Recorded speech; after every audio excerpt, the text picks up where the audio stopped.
Hi ಎಲ್ರಿಗೂ ನಮಸ್ಕಾರ. ನಾನು Sushma. Welcome back to my channel. ಇವತ್ತು ನಾನು ಫ್ರಿಡ್ಜ್ ಬಳಸಿದೆ. ಯಾವ ರೀತಿ ತರಕಾರಿನ 15 ದಿನ, ಅರ್ಧ ತಿಂಗಳು ಯಾವ ರೀತಿ ಫ್ರೆಶ್ ಆಗಿ ಇಟ್ಕೋಬೋದು ಅನ್ನೋದನ್ನು ತೋರಿಸ್ತೀನಿ. ಯಾರ್ಯಾರ ಮನೇಲಿ ಫ್ರಿಡ್ಜ್ ಇಲ್ವೋ ಅವರೆಲ್ಲ ಈ ವಿಡಿಯೋ ನೋಡಲೇಬೇಕು. ಫ್ರಿಡ್ಜ್ ಇದ್ದರೂ ಕೂಡ ತರಕಾರಿ ಬೆಂಡಾಗ್ಬಿಡ್ತಿದೆ. ಆಮೇಲೆ ಅದರ ಸಾರಾಂಶ ಏನೂ ಇರಲ್ಲ. ನೀವು ಫ್ರಿಜ್ಜಲ್ಲಿ ಯಾವುದೇ ತರಕಾರಿ ಇಟ್ಟು ನೀವು ತಿಂತೀವಿ ಅಂತಂದರೂ ಕೂಡ ಅದರಲ್ಲಿ ಏನೂ ಸಾರಾಂಶ ಇರಲ್ಲ. ಇದಂತೂ 100% ನಿಜ.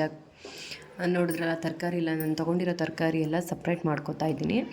ನೀಟಾಗೆಲ್ಲನೂ ಸಪ್ರೇಟ್ ಮಾಡಾದಮೇಲೆ ನಾನು ಯಾವ ರೀತಿ ನಿಮಗೆ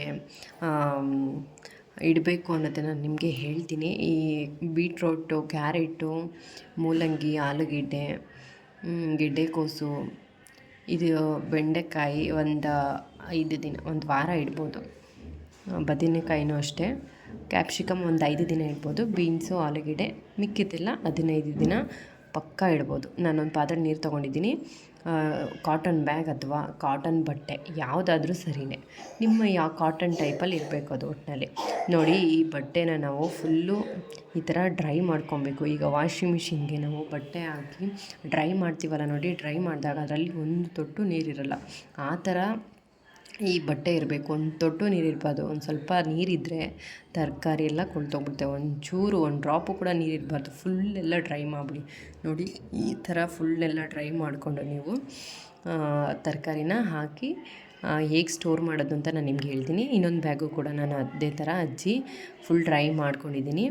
ಈ ಬ್ಯಾಗಿಗೆ ನಾನು ಈಗ ಏನೇನು ತರಕಾರಿ ಹಾಕ್ತೀನಿ ಅಂತಂದರೆ, ಆಲೂಗೆಡ್ಡೆ ಹಾಕ್ತಾಯಿದ್ದೀನಿ, ಮತ್ತು ಕ್ಯಾರೆಟ್ ಹಾಕ್ತೀನಿ, ಬೀಟ್ರೋಟ್, ಮತ್ತು ಏನದು ಮೂಲಂಗಿ, ಗೆಡ್ಡೆಕೋಸು, ಇದನ್ನೆಲ್ಲ ಹಾಕಿ ನಾನು ಈ ಬ್ಯಾಗ್ಗೆ ಹಾಕ್ತಾಯಿದ್ದೀನಿ. ಏನಪ್ಪ ಪದೇ ಪದೇ ಈ ಥರ ಮಾಡಿ ತ್ಯಾವ ಮಾಡಿ ಇಡಬೇಕಾ? ಇಲ್ಲ. ಇದು ನೀವು ಒಂದು ದಿನ ತರಕಾರಿ ತಂದಾಗ ಈ ಥರ ಒಂದು ಸಲ ಬ್ಯಾಗ್ನ ನೀವು ಈ ಥರ ಫುಲ್ ಡ್ರೈ ಮಾಡಿ ಈ ಥರ ತರಕಾರಿನ ಹಾಕಿಟ್ರೆ 15 ದಿನವರೆಗೂ ನೀವು ಮತ್ತೆ ಏನು ಮಾಡೋಂಗಿಲ್ಲ. ಮತ್ತೆ ಬ್ಯಾಗ್ ಹಚ್ಚೋಂಗಿಲ್ಲ, ಏನಿಲ್ಲ. ನೋಡಿ, ಈ ಥರ ನುಲಿದು ನೀವು ಫುಲ್ ಟೈಟಾಗೂ ನುಲಿಬೇಡಿ, ತುಂಬ ಲೂಸಾಗೂ ನುಲಿಬೇಡಿ. ಈ ಥರ ನುಲಿದು ಇಟ್ಕೊಳ್ಳಿ. ಮಿಕ್ಕಿದ ತರಕಾರಿನ ಇನ್ನೊಂದು ಬ್ಯಾಗ್ಗೆ ಹಾಕಿ ಸ್ಟೋರ್ ಮಾಡ್ಕೊಳ್ಳಿ. ನೋಡಿ, ಗಟ್ಟಿ ತರಕಾರಿ ಇರುತ್ತಲ್ಲ, ತೂಕವಾಗಿರುತ್ತಲ್ಲ ತರಕಾರಿ, ಅದನ್ನು ಎಲ್ಲ ಕೆಳಗೆ ಹಾಕ್ಕೊಬಿಡಿ. ಕೆಳಗೆ ಹಾಕ್ಕೊಂಡು ಮೇಲೆ ಪೊಳ್ಳವಾಗಿರುವಂಥ ತರಕಾರಿನ, ಹಗುರವಾಗಿರುತ್ತಲ್ಲ ತರಕಾರಿನ, ಆವಾಗ ಅದನ್ನು ಮೇಲೆ ಹಾಕ್ಕೊಳ್ಳಿ.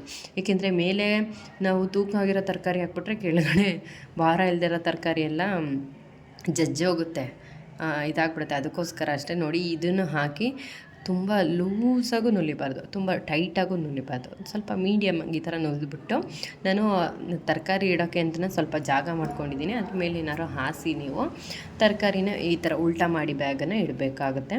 ನಾನು ಶುಂಠಿನ ತಗೊಬಂದಾಗ ಅದರಲ್ಲೆಲ್ಲ ಮಣ್ಣಿರುತ್ತೆ, ಅದನ್ನೆಲ್ಲ ನೀಟಾಗಿ ತೊಳೆದು ನಾನು ಅದನ್ನು ಒಣಗಿಸಿ ಒಂದು ಬಾಕ್ಸಿಗೆ ಹಾಕಿ ನಾನು ಇಟ್ಕೊತೀನಿ. ಅದು ಕೂಡ ಅಷ್ಟೇ, ಅದು ಒಂದು 15 ದಿನ ಆದರೂ ನಿಮ್ಗೆ ಏನೂ ಆಗೋಲ್ಲ. ಶುಂಠಿ 15 ದಿನ ಯಾಕೆ, 20 ದಿನ ಆದರೂ ಏನಾಗಲ್ಲ ನಿಮಗೆ. ಹಾಗೆ ಹಸಿಮೆಣ್ಸಿಕಾಯಿ ಕೂಡ ನಾನು ಅದು ತೊಟ್ಟಿರುತ್ತಲ್ಲ, ಆ ತೊಟ್ಟನ್ನೆಲ್ಲ ಬಿಡಿಸ್ಕೊಂಡು ನಾನು ಈ ಥರ ಈ ಬಾಕ್ಸಿಗೆ ಹಾಕ್ಕೊಂಡಿದ್ದೀನಿ. ತೊಟ್ಟೆಲ್ಲ ಅದು ಕೂಡ ನೀಟಾಗಿರುತ್ತೆ. ಫ್ರಿಜ್ಜಲ್ಲಿ ಏನೂ ಇಡಲೇಬೇಕು ಅಂತಲ್ಲ, ಈಚೆ ಕೂಡ ಎಲ್ಲ ಫ್ರೆಶ್ಶಾಗಿ ಇಟ್ಕೊಳ್ಳೇಬೋದು. ಇದು ಖಾಲಿ ಕರಿಬೇವು ಬಾಕ್ಸ್ ಇಟ್ಕೊಂಡಿದ್ದೆ. ಕರಿಬೇವು ಅಷ್ಟೇ, ನಾನು ಕರಿಬೇವು ಈಚೆನೇ ಇಕ್ಕೋತೀನಿ.